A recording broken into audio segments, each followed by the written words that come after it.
Assalamualaikum warahmatullahi wabarakatuh. Sebelumnya saya izin mempresentasikan hasil diskusi dari kelompok 9, yaitu mengenai tentang mediasi. Yang beranggotakan saya sendiri Nailun Aski Muzayana, kedua Winda Lestari, ketiga Winda Nur Rahmah, keempat Sepsi Arfiana. Langsung saja pembahasan. Pengertian dari mediasi. Mediasi itu sendiri berasal dari bahasa Latin, medier, yang berarti ada di tengah. Secara istilah, mediasi merupakan salah satu proses penyelesaian sengketa yang lebih cepat dan mudah, serta memberikan akses lebih besar kepada para pihak menemukan penyelesaian yang memuaskan dan memenuhi rasa keadilan. Kelebihan dari mediasi. Kelebihan dari mediasi itu sendiri, 1. Penyelenggaraan proses mediasi tidak diatur secara rinci dalam peraturan perundang-undangan. 2. Pada umumnya, mediasi diselenggarakan secara tertutup atau rahasia, artinya bahwa hanya para pihak dan mediator yang menghadiri proses mediasi tersebut. Ketiga, dalam proses mediasi, pihak materi atau prinsipal dapat secara langsung berperan.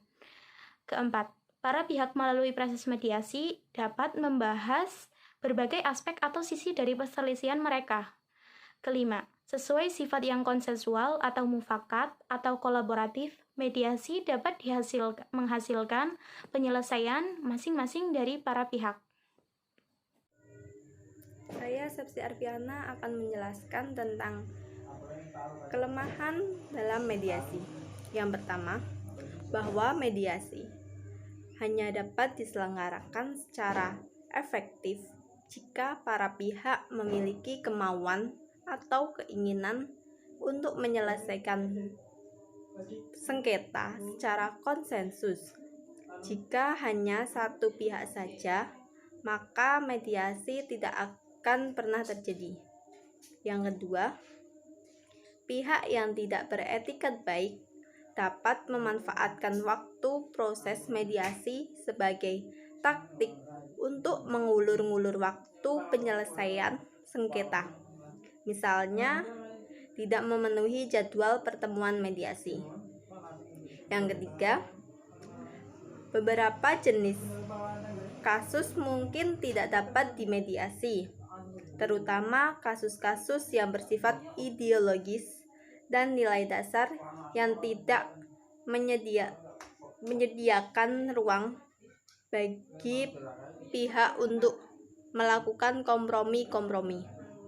Yang keempat, mediasi dibatasi hanya kasus-kasus yang bersifat privat dan tidak dalam ranah hukum pidana. Artinya, lingkup mediasi dibatasi oleh peraturan dan perundang-undangan yang berlaku pada beberapa kasus, seperti sengketa hak atau kepemilikan atau penguasaan sesuatu, maka kasus tersebut harus diputuskan oleh hakim. Selanjutnya yaitu ciri-ciri mediasi. Yang pertama yaitu tahkim. Sebagai sarana penyelesaian sengketa informal dipimpin oleh seorang mediator yang netral.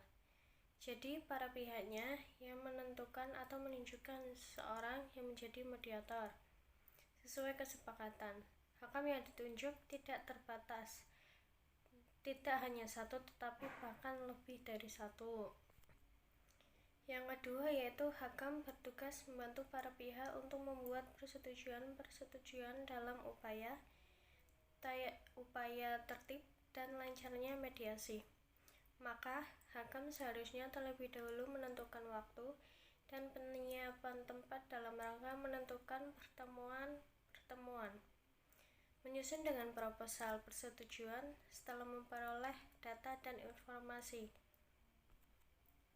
Yang selanjutnya yaitu tahapan-tahapan dalam mediasi. Yang pertama yaitu tahapan persiapan. Tahapan persiapan yaitu proses mediasi yang dibutuhkan bagi seorang mediator untuk terlebih dahulu mendalami terhadap apa yang menjadi pokok sengketa para pihak yang akan dibicarakan pada mediasi tersebut. Yang kedua yaitu tahapan pelaksanaan. tahapan pelaksanaan yang pertama dilakukan adalah pembentukan forum, yaitu di mana sebelum mulai antara mediator dan para pihak menciptakan dan membentuk forum. Setelah forum terbentuk, diadakan rapat bersama dan mediator mengeluarkan pernyataan dan pendahuluan. Yang ketiga yaitu tahapan pengambilan keputusan. Pada tahapan ini, para pihak saling bekerja sama dengan bantuan mediator untuk mengevaluasi pilihan, mendapatkan trade-off, dan menawarkan paket, memperkecil perdebatan-perdebatan, dan mencari basis yang adil bagi alokasi bersama. Dan akhirnya, para pihak yang sepakat berhasil membuat keputusan bersama dalam tahap penentuan keputusan. Mediator dapat juga menekan para pihak. Yang mediasi dalam hukum Islam. Mediasi dalam literatur hukum Islam bisa disamakan dengan konsep tahkim, yang secara epistemologi berarti menjadikan seseorang atau pihak ketiga atau yang disebut hakam sebagai pengaruh suatu sengketa.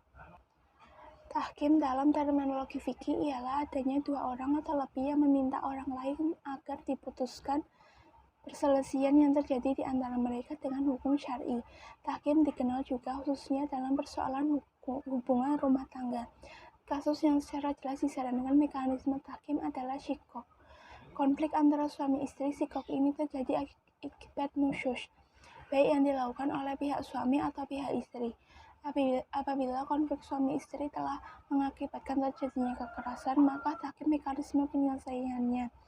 Jadi Al-Marwazi cenderung untuk menegaskan bahwa sulhu dalam hubungan keluarga diperuntukkan untuk konflik non kekerasan, sedangkan tahkim untuk konflik yang mengandung kekerasan yang disebut pula dengan syikok.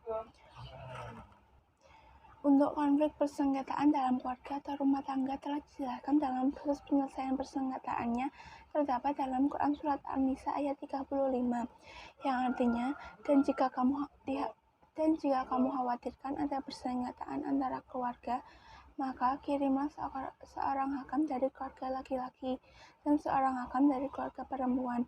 Jika kedua orang hakim itu bermaksud mengadakan perbaikan, niscaya Allah memberi taufik kepada suami istri itu. Sesungguhnya Allah Maha Mengetahui lagi Maha Mengenal. Pengertian tahkim menurut ahli hukum dari kelompok Syafi'i yaitu memisahkan pertikaian antara pihak yang bertikai atau lebih dengan hukum Allah, atau menyatakan dan menetapkan hukum syara terhadap suatu peristiwa yang wajib dilaksanakannya. Al-Quran dan hadis Nabi Muhammad SAW menawarkan proses penyelesaian sengketa di pengadilan melalui dua cara, yaitu pembuktian fakta hukum adjudikasi dan penyelesaian melalui perdamaian islah. Penyelesaian sengketa melalui proses pembuktian fakta hukum atau adjudifikasi dengan pengajuan sejumlah alat bukti oleh para pihak dalam menuntut atau mempertahankan haknya di hadapan pengadilan. Nabi Muhammad SAW menyatakan alat bukti dibebankan kepada penggugat, sedangkan sumpah kepada pihak yang mengingkari. Pengajuan alat bukti ini dimaksudkan untuk membuktikan siapa yang berhak dan berwenang terhadap sesuatu dan siapa yang tidak berwenang atau tidak berhak terhadap sesuatu. Melalui ini akan terungkap dengan jelas permasalahan perkara dan pihak mana yang mendapat hak sesuai dengan hukum Allah. Bukti adalah standar ukur atau norma bagi hakim dalam memutuskan perkara. Mediasi yang bertujuan mencari titik temu perdamaian dalam Islam diistilahkan dengan sulhu. Mengenai posisi sulhu dalam perkara yang melingkupi kehidupan umat Islam begitu penting, bahkan ruang lingkup mediasi dalam dalil-dalil tampak lebih luas dibanding yang dikonsepsikan di dalam Perma nomor 1 tahun 2008. Pada pasal 4 nomor 1 tahun 2008 menyebutkan, kecuali perkara yang diselesaikan melalui prosedur pengadilan niaga, pengadilan hubungan industrial, keberatan atas putusan Badan Penyelesaian Sengketa Konsumen, serta keberatan atas putusan Komisi Pengawas Persaingan Usaha. Semua sengketa yang diajukan ke pengadilan tingkat pertama wajib untuk lebih dahulu diselesaikan melalui perdamaian dengan bantuan mediator.